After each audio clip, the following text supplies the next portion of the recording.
And after that stimulating conversation, let's also move forward to having a high-level dialogue on ESG and SDGs, most importantly, turning to actions. What we're going to do is we're going to indulge in a bit of a conversation first, and let me in fact inform you our speakers who are joining us in. We have His Excellency Ambassador Claes Molin, Embassy of Sweden. We in fact will be having a video message after this discussion. We're also joined by His Excellency Ambassador Ritva Kokeronde, who's the Embassy of Finland, and we also have with us Deirdre Kent, Canadian Acting High Commissioner to India and Ambassador to Nepal and Bhutan, and our session moderator is Divya Sharma, Executive Director, the Climate Group. So let's look forward to the discussion, and after that we'll also have another important video around the entire dialogue that we've been talking about in a little while. So please stay tuned and we'll get our next session started.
Hello, everyone. And I am Divya Sharma. I am the Executive Director of Climate Group, and I'm very happy to introduce two great ladies with us today, who I will be speaking with.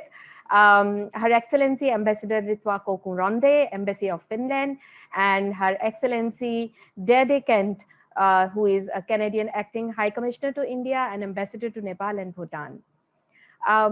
Very pleased to have you here, ladies. Can I start my question with you, Ms. Ritva? My question to you to start with this conversation today would be, what in your experience have been the sectors and sector leaders in achieving sustainability targets? First of all, thank you very much for inviting me to participate in this very important seminar and to this panel. It's a great pleasure. And I would like to emphasize that when one speaks about sustainable development goals, of course, sustainability is a very comprehensive concept. It's ecological, it's economic and social. And therefore, I mean, it's very difficult to point out one of the few sustainable development sectors, because this is one should look the whole sustainability in a very comprehensive horizontal view. Every pillar, every three pillars are very important, and it's not for nothing. And when you look at the individual sustainable development goals, for instance, they are all very, very important. My country is very, very committed to achieve all sustainable development goals by 2030. And we are very, very involved also and committed to build back better and greener in the recovery from the COVID-19 crisis. We also continue, my country, I'm very proud to say that we are at the forefront of international sustainable development comparisons. Namely, for the first time this year, Finland has been ranked #1 country in an international comparison of sustainable development. And this ranking is done by the United Nations together with Bertelmans Foundation, and it is published annually. According to this ranking, Finland has achieved, or it's very close to in achieving the UN Sustainable Development Goals related to poverty alleviation, health, education, water, energy, reducing inequality, peace, and the rule of law. So these are some of the elements which my country is doing very well. But at the same time, I would, while this is a comprehensive agenda, I also want to emphasize very strongly that we have been very active also to look that the whole society as the whole participates also in the implementation of this 2030 agenda. So this participatory approach has been an important part of Finland's work on sustainable development, so actually for several decades already. So we have actually built the sustainable society together with state, municipalities, businesses, and organizations. And actually every Finn is contributing also to sustainability. And therefore, I think that this is the key for the success also, that every player is having this commitment for sustainability. I think also one word that in globally, we really need to work hard together to reach the Sustainable Development Goals by 2030. And I think one of the main important areas is the climate. In Finland, our target has to be climate neutral by 2035. So before actually the Paris Declaration commitments. And of course, as a member of the European Union, we are also very proud being a member of the Union, who is the key player in achieving these targets. Then, since I am the first EU gender champion in India, I was for the first half year. Now it is the Estonian colleague. I cannot emphasize more than it is also a matter of equality of the society. Not only gender, but social equality. So we have worked hard in Finland to reach gender equality, and of course emphasizing a lot rights of women and girls around. And actually we need everybody on board to achieve sustainable development goals. And furthermore, finally, we need also very strong multilateral and efficient system to push our agenda forward. And optimistically, diplomats are always optimistic. I would say that we can transform our world, and we need to do really it together. Thank you so much. Thank you for starting your welcome note with such an optimistic message. And I really like the fact that you told about every player in Finland is committed to the cause of sustainable development goals, whether it is government, whether it is people. And this is something that the world can learn from Finland, from your country. I am glad that you brought about the agenda on climate change and climate action, and also linked it to social inclusion, gender equality, because unless the transition, the climate action transition is just, we are not going to achieve any of the sustainable development goals. So thank you so much for starting this in such a positive and a useful manner. I would now bring Her Excellency, dear Kent. My question to you will be, combating climate change is one of the several mutual priorities that Canada and India share. Can you reflect on how these two countries are supporting each other on this front? And if you could also reflect upon the key strategies and programs between India and Canada on climate change, please. Well, thank you so much for the invitation. It's really a pleasure to be here this afternoon. I've been listening to some of the discussions over the day, and it's a critically important conversation that you are having with a wide range of critical stakeholders. So thank you for inviting me. I'd say to start off, and I'm really always pleased to be joining Finland on a panel because we agree on so many different areas. I'd say first that the COVID-19 pandemic has really taught us that global problems such as climate change do require global solutions and collaboration. And now more than ever, we need to be coming together. And on that, Canada and India share a firm commitment to change and to do it bilaterally, regionally, and globally. So we are taking this challenge to various levels, and notably through multilateral fora. And there's no better example of where multilateralism and multilateral solutions and political will are needed than to address the impact of climate change. So it's very heartening to see the positive steps being taken by India, that India is not just on track to meet its Paris commitments, but to exceed them. And, as a good example of where we've been able to collaborate multilaterally, Canada only recently joined the Coalition for Disaster Risk Resilient Infrastructure that's been spearheaded by India. So, speaking to needing to take a participatory approach, this coalition brings together governments, private sector, international organizations, and knowledge institutions to bring to bear all of our different attributes to address this challenge. And for Canada, we're addressing climate change abroad and in Canada. So in Canada, we're increasing our price on carbon, we're increasing our emission reductions targets, and internationally, we recently doubled our climate finance contribution to $5.3 billion over 5 years. So we are seeking to support developing countries, and I think that's where we're like-minded with India, where we all recognize that if we're to succeed globally, we need to be helping developing countries.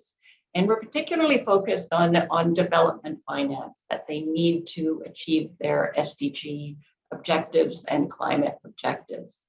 And perhaps picking up on the earlier point, for us, we feel that development finance is really the most effective when it promotes gender equality and the empowerment of women and girls.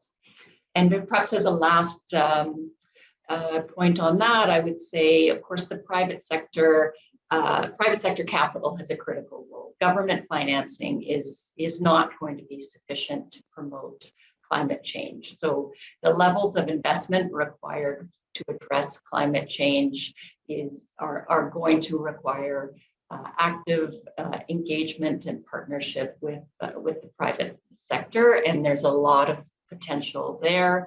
And there I would point to, it's not Canadian government, but Canadian private sector I would point to as making important contributions through their investments in long-term investments in India. And so that's at the macro level, but we also need to work at the local level. So you asked about the initiatives between Canada and India, and I'll just give an example of one civil society partnership that we have that is teaching youth about the impact of climate change, particularly girls.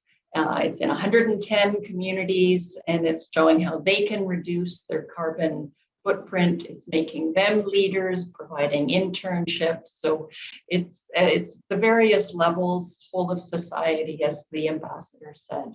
So I know that when the world meets at COP26 later this year, the youth will be looking at us, and we can't let them down. I really loved your last point, and thank you so much for these useful remarks. I particularly noted your conversation around development finance and also the role that private sector capital has to take in making some of these initiatives a reality and supporting the implementation, some of the climate actions that we need at this hour.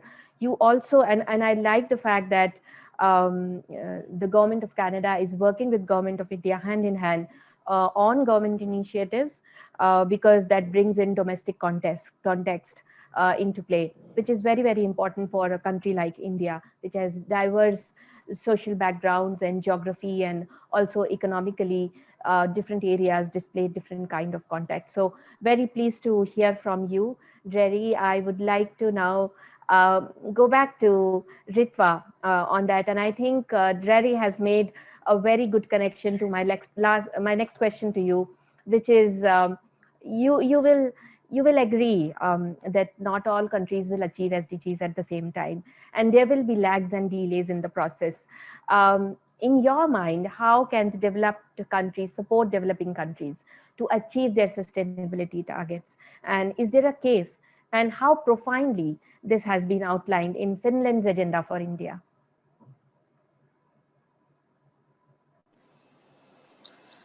Well, this is a very good question, and this is a question which we have been actually in our development policy and development cooperation integrated already very, very long time in our all key activities. And actually it is sustainable development is a guiding principle of Finland's development policy and cooperation to assist really developing countries in achieving the sustainable development goals. In Finland, the development policy is an integral part of Finland's foreign and security policy, which aims to enhance security and welfare throughout the international cooperation and globally. So we are really worldwide promoting the goals aiming at sustainable poverty reduction and the realization of fundamental rights, the rule-based multilateral system, etc. So what we are doing, it is financing, partnering, supporting, advocating, etc. When it comes to India, India is not the least developed country, so Finland is mainly having projects in least developed countries. We mainly, by the way, also channel our development cooperation contributions through international organizations, through the World Bank Group, to the regional development banks, through the UN organizations.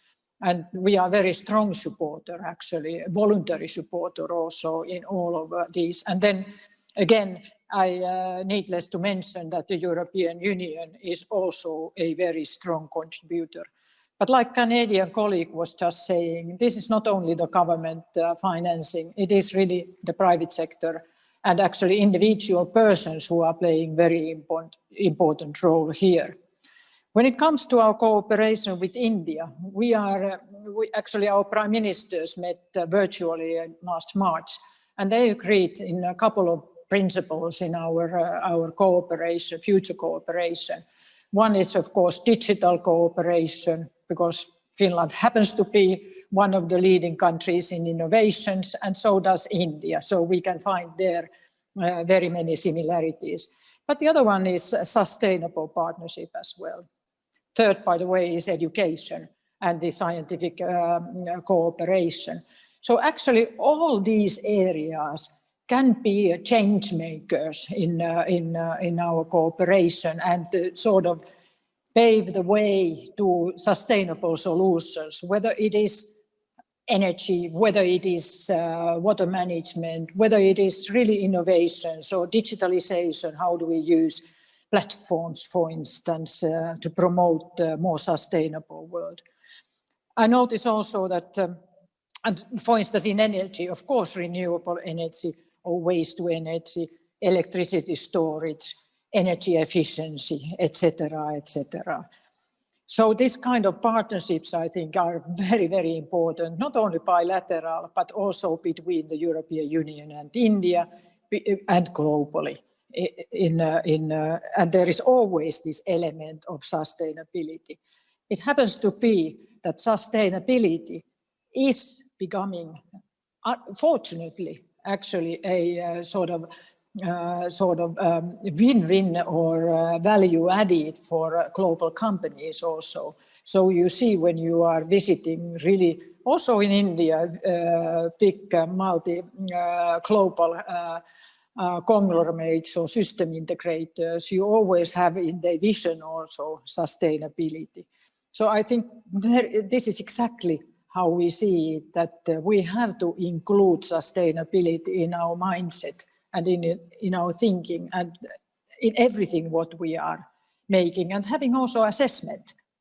What kind of footprint this will bring actually. So that is actually something which we are very strongly now looking jointly with Indian companies, some Indian organizations and Indian government. What can we do more? What can we do better? And what can we do even more sustainable in the fields of the cooperation? Thank you so much. Again, so glad to hear from you, particularly that you talked about the change makers around innovation, education, scientific cooperation, which is the cornerstone of development and bilateral cooperation between India and Finland, and giving us quite a broader but very useful understanding of the international dimension to development aid as well. So thank you so much for that. Deirdre, I will now ask you my second question to you. What, in your opinion, are key thrust areas for India to achieve its sustainable development goals, particularly those on inclusive development and poverty reduction? Well, reflecting, I would say for all countries, not just India, we're at an important tipping point. We have now less than 10 years left to achieve the Sustainable Development Goals. So this panel dedicated to action is exactly right, that we need to take those actions. The stakes are even higher now with the pandemic, as well as the climate crisis, and facing extreme poverty.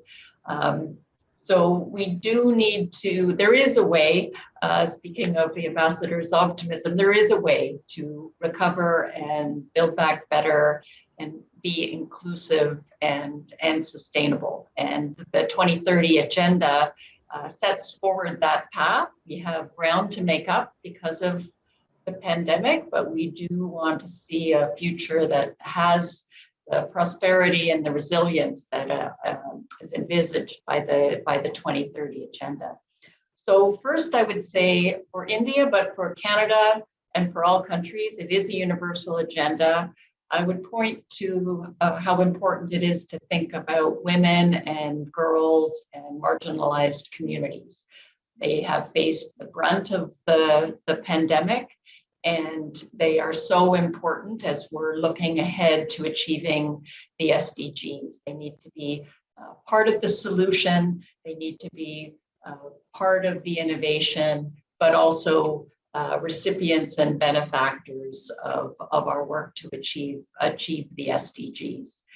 For Canada, we have a feminist international assistance policy, and that means that we look with a feminist lens through all of our international assistance, and particularly SDG 5, gender equality, we see as a fundamental part of achieving the SDGs, and the best way to achieve all of the SDGs, including combating climate change. And then secondly, I point to SDG 17, and that's partnerships. And that means global partnerships, so working multilaterally, global financing, working through the UN, but it's partnerships at the country level also. So whole of society, different levels of government.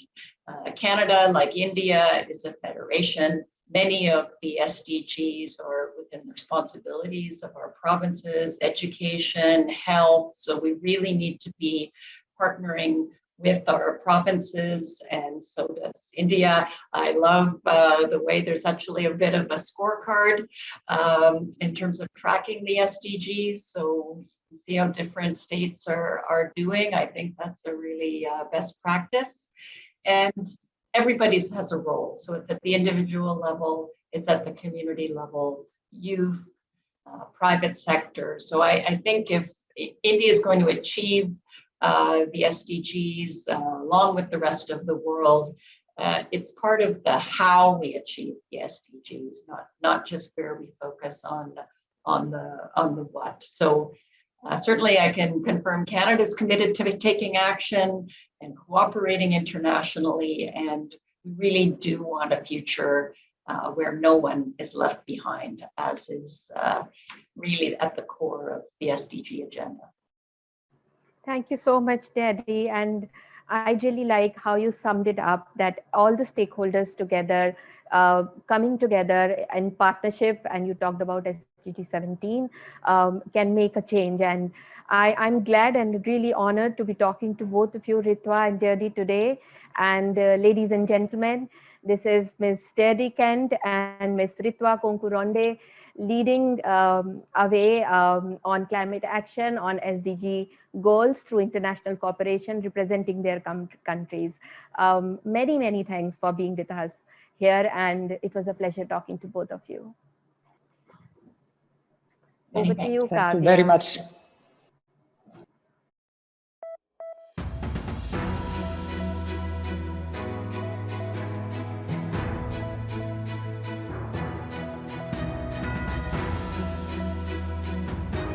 Distinguished guests, ladies and gentlemen, thank you for having me on this interesting discussion on the SDGs and turning to action. A special thanks, of course, to the Economic Times for organizing today's event.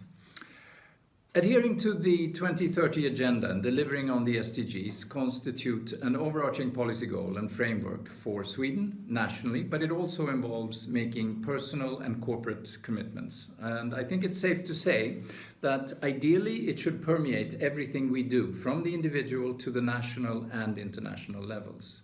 The work is integrated and mainstreamed. This understanding is by now fairly widespread. We really are in this together. We are interdependent. If the individual is at the heart of the SDGs leaving no one behind principle, it is about the right of every individual to fulfill his or her potential and to be protected by international and regional instruments.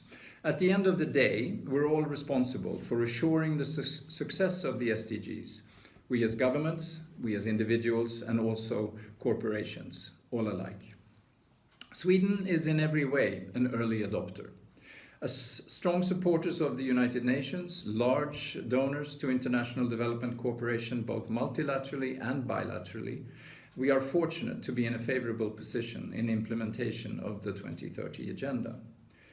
A historically peaceful and democratic environment, ambitious national targets for a green transition, openness to collaboration with others at home and abroad, and successful and progressive private and public sectors have combined to create what we are happy to say is a strong foundation for sustainable development and welfare.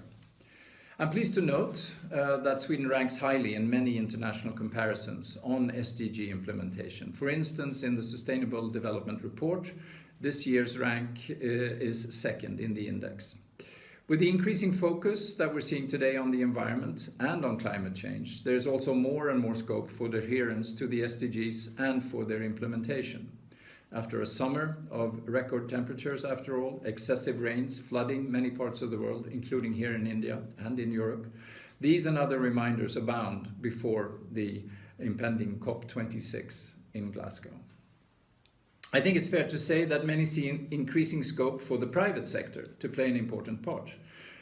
To have companies that are prepared to take their environmental, social, and corporate responsibility is crucial. Good governance at the corporate level ensures everything from a safe and conducive environment to education and to training and plain, decent work. Sweden, in the OECD as a member and with the ILO also as a member, has launched something called the Global Deal for social dialogue and better labor market condition. The idea behind Global Deal is that it is a broad cooperation, a partnership of governments, businesses, employers, organizations, trade unions, civil society, and humanitarian and other organizations. The overall aim is to reduce inequalities, enhance inclusiveness and performance of labour markets, manage the transition towards a greener and more sustainable economy, and in due course to help countries achieve their commitments across a range of SDG targets. And we look forward to India looking into and hopefully joining the partnership as well. Sweden and India share a long and successful history of strong and excellent bilateral relations. Starting with independence, we've seen trade and investment grow in both directions. We've seen an increase in policy exchange between government agencies over any number of areas, and lately an ever deeper innovation and research collaboration has taken root between our two countries. Innovation and green and sustainable innovation are very much at the heart and at the cusp really of bilateral relations at the moment. Many of the areas have been cemented through government agreements on a number of key areas. Trade and investment again, health and life sciences, smart cities, space, polar research, and many, many more. They're all part of what we call a joint action plan that also includes a standalone joint innovation partnership for a sustainable future. It's right there in the title. We have highlighted these areas jointly, Sweden and India, particularly through reciprocal state visits in recent years, visits in both directions by our prime ministers, virtual summits between the two of them, virtual meetings and interchanges between other cabinet members and senior officials over the years. Also, and importantly, during the pandemic, which has been so devastating and so difficult in so many ways. Steered by some of Sweden's core values, sustainability, innovation, gender equality and inclusiveness, our government offices, public agencies and companies are working very closely with India to exchange good practices and technologies. Our bilateral cooperation with India ranges from environment and climate change, renewable energy, healthcare, life sciences and transportation, to higher education and culture. The many MOUs we have form useful platforms to promote this very interesting and lively collaboration. Sweden was the first country to pass an Environmental Protection Act already back in 1967. 5 years later, in 1972, we hosted the first United Nations Conference on the Global Environment. We hope to become the first fossil-free welfare state in the world, reaching net zero emissions by 2045. And today already, more than half of our national energy supply comes from renewables. Continued efforts to reduce carbon emissions, limit pollution, and transition to a circular and bio-based economy are going on constantly, every day. In June of next year, in 2022, we'll be hosting something called Stockholm Plus 50. It's on the occasion of the 50th anniversary of that same 1972 UN conference, which was followed, by the way, as many of you will remember, in 1992 in Rio de Janeiro in Brazil.